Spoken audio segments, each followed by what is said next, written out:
मैं नरेंद्र कुमार शर्मा, सह आचार्य इतिहास, राजकीय महाविद्यालय देवगढ़, जिला राजसमंद।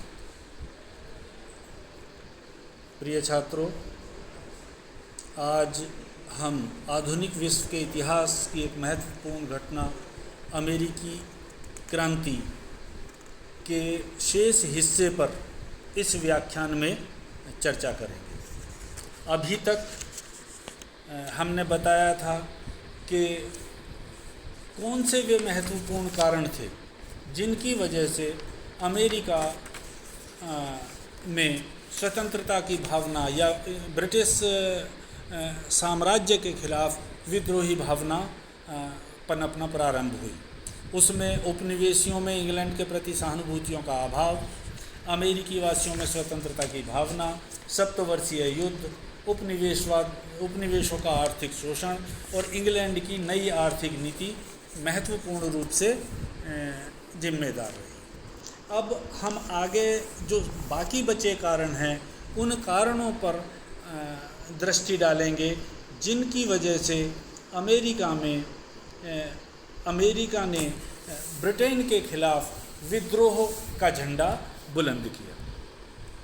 इस क्रम में जो महत्वपूर्ण कारण है वो है जॉर्ज थर्ड की नीति। जॉर्ज थर्ड 1760 ईस्वी में इंग्लैंड का शासक बना।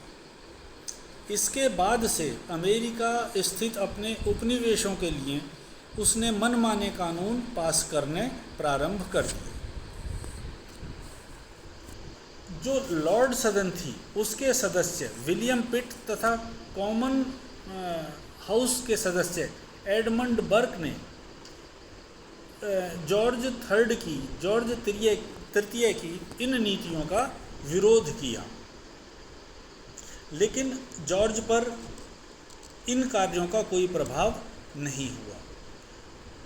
जॉर्ज का मानना था कि हमने अमेरिका को फ्रांस की अधीनता से मुक्ति दिलवाई है, अतः सप्तवर्षीय युद्ध का सारा व्यय उपनिवेशों से वसूल किया जाना चाहिए। इसके अतिरिक्त वह वहाँ के प्रशासन का व्यय भी उपनिवेशों से ही वसूल करना चाहता था। जॉर्ज की इस प्रकार की नीति का अमेरिका में तीखा विरोध हुआ। वहाँ के लोगों में असंतोष व्याप्त हुआ। कुछ इतिहासकारों ने तो अमेरिकन स्वतंत्रता संग्राम के लिए जॉर्ज थर्ड को काफ़ी हद तक अमेरिका की स्वतंत्रता या अमेरिकी स्वतंत्रता संग्राम के लिए जिम्मेदार ठहराया है। उनको इस कार्य में प्रधानमंत्री ग्रेनविल जो जॉर्ज का अपूर्व सहयोगी था, उसके द्वारा पारित विभिन्न अधिनियमों ने अमेरिका की जनता को असंतोष प्रकट करने के कई बहाने प्रदान किए। सबसे पहले हम बात करेंगे विद्रोह अधिनियम की। इंग्लैंड में सप्तवर्षीय युद्ध में फ्रांस को पराजित किया था, किंतु ब्रिटिश सरकार को इस बात का भय था कि फ्रांस कभी भी अमेरिका पे फिर से आक्रमण कर सकता है।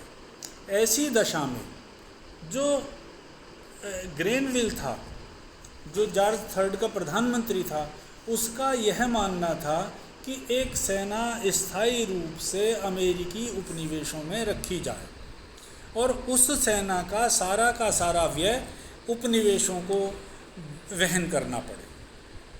उनका इंग्लैंड सरकार का यह मानना था, क्योंकि ये सेना अमेरिकियों की सुरक्षा के लिए रखी जा रही है, अतः इसका सारा बोझ वो ही उठाएं।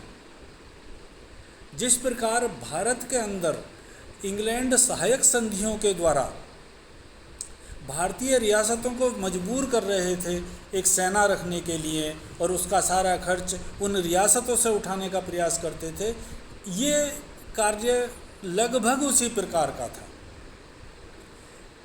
तो इस कार्य का जो उपनिवेशवादी थे वो समर्थन नहीं करते थे। वे इस कानून का या इस अधिनियम का पुरजोर विरोध कर रहे थे।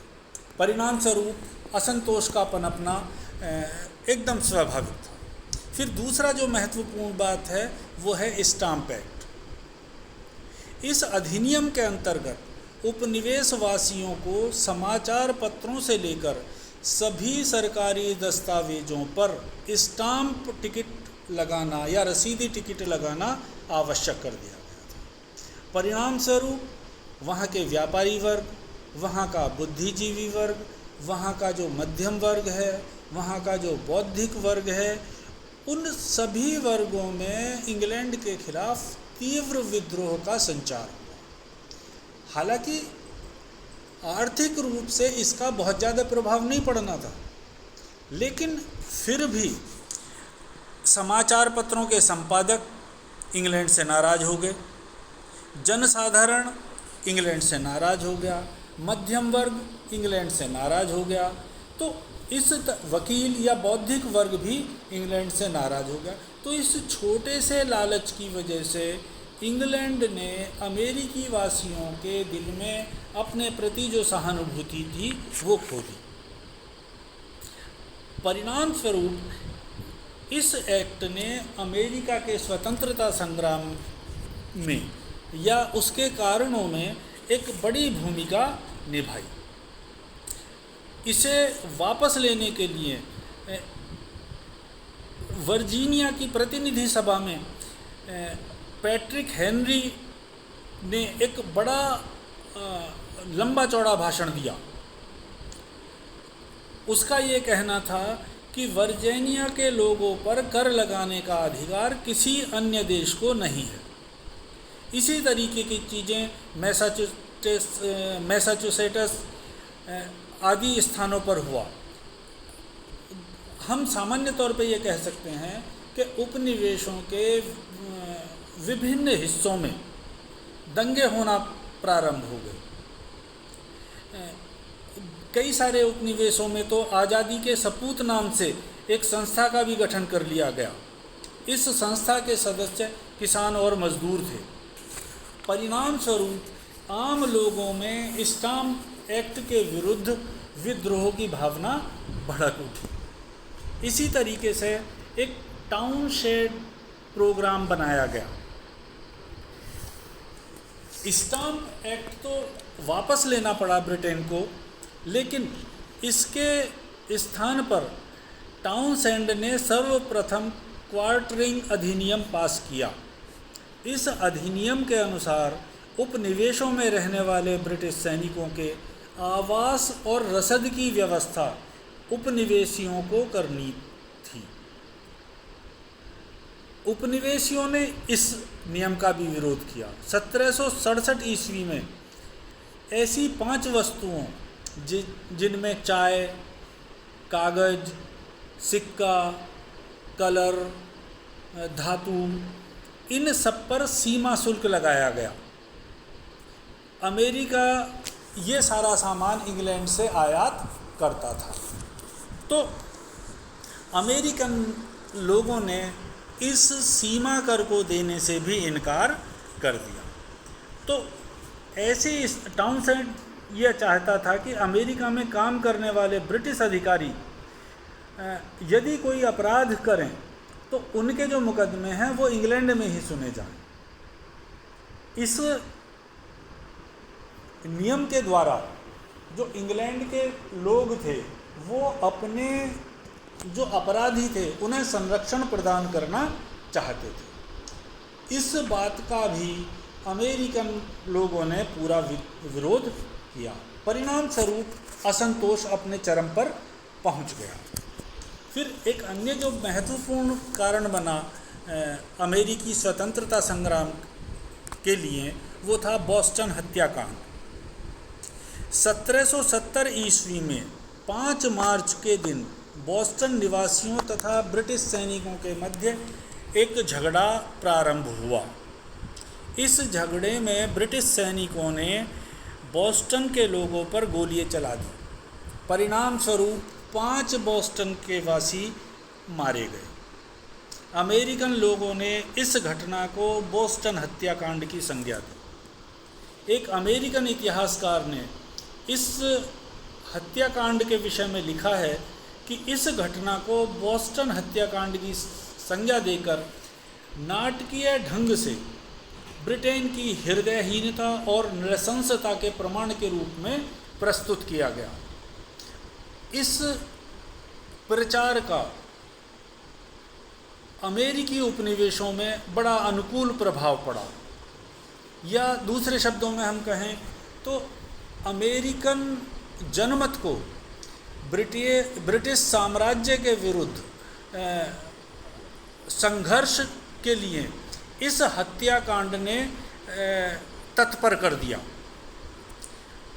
तो ये हत्याकांड मील का पत्थर साबित होता है अमेरिकी स्वतंत्रता संग्राम के लिए। फिर बोस्टन टी पार्टी 1770 से 1773 ईस्वी के मध्य, इस दौरान हालांकि उपनिवेशों में पूरी तरीके से शांति रही। ब्रिटेन के प्रधानमंत्री लॉर्ड नॉर्थ ने चाय के अलावा अन्य सभी वस्तुओं से टैक्स हटा लिए थे। 1773 ईस्वी में चाय के टैक्स को लेकर ही उपनिवेशवासियों ने ब्रिटिश सरकार के विरुद्ध आंदोलन प्रारंभ कर दिया। उनका यह मानना था, अमेरिकन्स का यह मानना था कि जब तक चाय पर कर रहेगा उपनिवेशों पर इंग्लैंड का अधिकार बना रहेगा।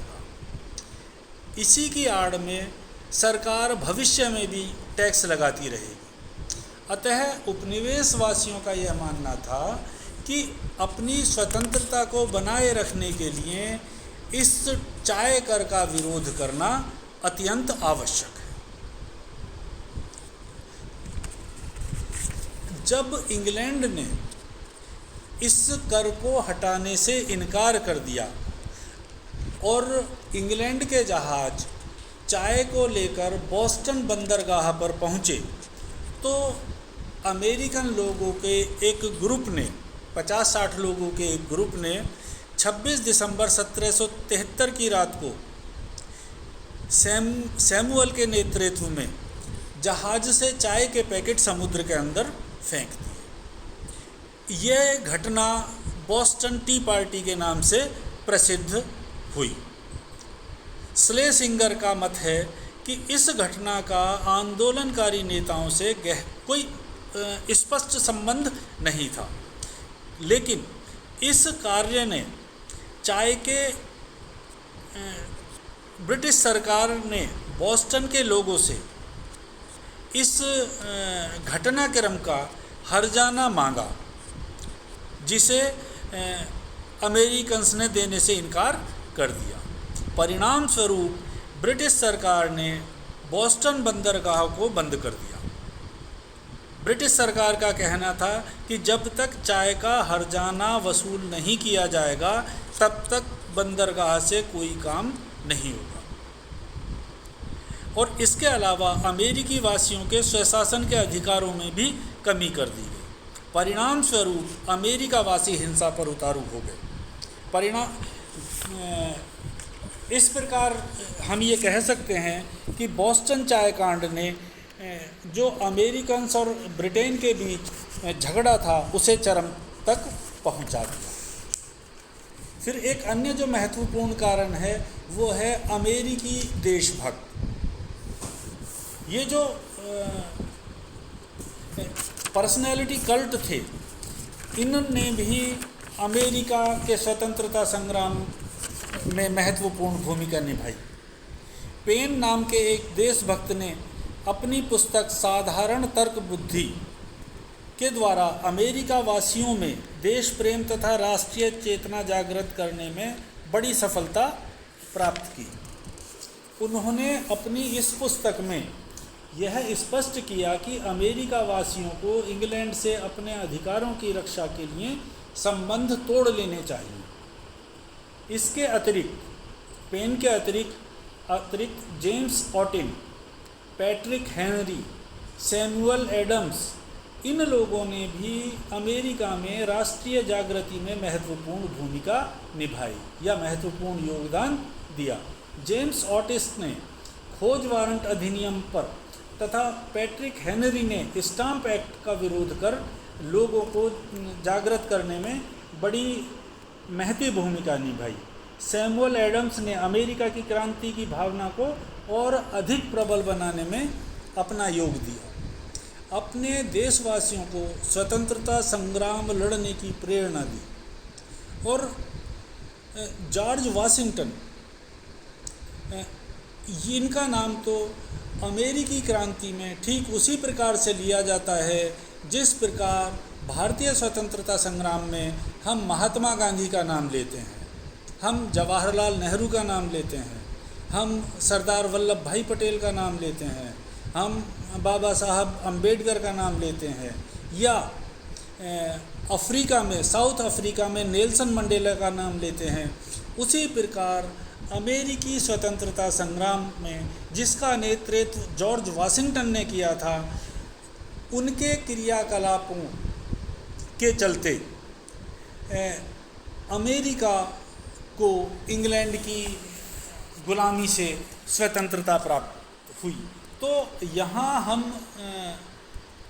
यह कहने में बिल्कुल गुरेज नहीं करेंगे कि अमेरिका के जो ये देशभक्त हीरो थे, इन लोगों ने अमेरिकी स्वतंत्रता संग्राम में महत्वपूर्ण भूमिका निभाई। फिर एक अन्य जो बात है वो है यूरोपीय देशों का सहयोग। इंग्लैंड ने हालांकि सप्तवर्षीय युद्ध में फ्रांस को पराजित कर दिया था,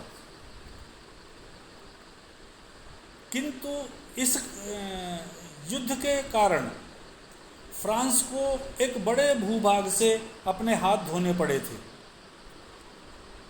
इसका बदला लेने के लिए फ्रांस ने इंग्लैंड को कमज़ोर करने के लिए अमेरिकी उपनिवेशों को गुपचुप तरीके से सहायता देना जारी रखा, या अमेरिका वासियों को इंग्लैंड के विरुद्ध भड़काना जारी रखा।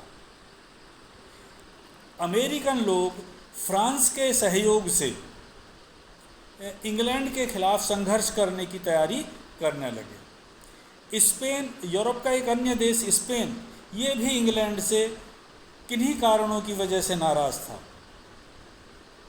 यूरोप में इंग्लैंड से पराजित होने के पश्चात फ्लोरिडा, मिनोरका तथा जिब्राल्टर के प्रदेश इसे भी इंग्लैंड को देने पड़ गए थे। अतः ये भी इंग्लैंड का विरोधी था। उसी प्रकार हॉलैंड ने भी अमेरिकी उपनिवेशों को सहायता प्रदान की। तो कुल मिला के यूरोपियन देशों के द्वारा अमेरिका को सहायता प्रदान कर जो थी, अमेरिका की सहायता थी, वो भी एक बड़ा कारण बनी अमेरिकी क्रांति की। फिर जो महत्वपूर्ण बात है वो है महाद्वीपीय कांग्रेस। ब्रिटिश सरकार के द्वारा जारी दमनकारी कानूनों के परिणाम स्वरूप जो अमेरिकी उपनिवेश थे उनमें रोष उमड़ा हुआ था। मैसाचुसेट्स के निवासियों ने इस रोष को अभिव्यक्ति प्रदान की। दूसरे शब्दों में हम कह सकते हैं कि यहाँ के लोगों ने, मैसाचुसेट्स के लोगों ने इस क्रांति को नेतृत्व प्रदान किया और अन्य सभी उपनिवेश उसकी सहायता देने के लिए तत्पर हो उठे। वर्जीनिया के नागरिकों के सुझाव पर 5 सितंबर 1774 ईस्वी को फिलाडेल्फिया में सभी उपनिवेशों के प्रतिनिधियों का एक सम्मेलन बुलाया गया। इसे प्रथम महाद्वीपीय कांग्रेस के नाम से जाना जाता है। इस सम्मेलन में वर्जीनिया को छोड़कर 12 उपनिवेशों के प्रतिनिधियों ने भाग लिया। कांग्रेस के बुलाने का मुख्य उद्देश्य था उपनिवेशों की वर्तमान स्थिति पर विचार करना, उनके न्यायोचित अधिकारों तथा स्वतंत्रताओं की पुनः प्राप्ति और स्थापना के लिए उचित और ठीक तरीके से ग्रेट ब्रिटेन से उपनिवेशों के साथ फिर से अच्छे संबंधों को स्थापित करना। इस अधिनियम के द्वारा एक घोषणा पत्र तैयार किया गया जिसे इंग्लैंड भेजा गया। इस घोषणा पत्र में ब्रिटिश संसद की भर्त्सना की गई आलोचना की गई। कांग्रेस के द्वारा एक महाद्वीपीय संघ की स्थापना की गई। इस संघ ने चेतावनी दी कि यदि ब्रिटिश सरकार के उपनिवेशों पर लगाए गए प्रतिबंध नहीं हटाए गए तो उपनिवेशी इंग्लैंड के साथ संबंध समाप्त कर देंगे, विशेष रूप से व्यापारिक संबंधों को समाप्त कर देंगे। इंग्लैंड की सरकार ने उपनिवेशों के घोषणा पत्र पर कोई ध्यान नहीं दिया। परिणाम स्वरूप इंग्लैंड जो उपनिवेशवासी थे वे इंग्लैंड के प्रभुत्व से अपने को आज़ाद करने का प्रयास करने लगे। इसी समय एक अन्य घटनाक्रम में मैसाचुसेट्स में जो टेंशन थी वो अपने चरम पर थी। वहाँ स्वयंसेवकों ने जॉन हैनकॉक और सैमुअल एडम्स के नेतृत्व में कनेकार्ड में गोला बारूद का संग्रह करना प्रारंभ कर दिया। परिणाम स्वरूप ब्रिटिश जनरल गेज ने 1775 में हैनकॉक और सैमुअल्स को गिरफ्तार करने के लिए एक सेना भेज दी। स्वयंसेवकों की एक छोटी सी टुकड़ी ने लेक्सिंगटन नाम गांव के निकट ब्रिटिश सेना को आगे बढ़ने से रोक दिया और इस संघर्ष में 8 स्वयंसेवक मारे गए। इसकी सूचना जब अन्य उपनिवेशों में फैली तो वहाँ से लौटती हुई अंग्रेज सेना का मार्ग हजारों स्वयंसेवकों ने रोकने का प्रयास किया। इस प्रयास में बहुत से सैनिक भी हताहत हुए। परिणाम स्वरूप ब्रिटेन के विरुद्ध स्वतंत्रता संघर्ष का बिगुल बज गया और इसकी परिणति स्वतंत्रता प्राप्ति से समाप्त हुई। धन्यवाद।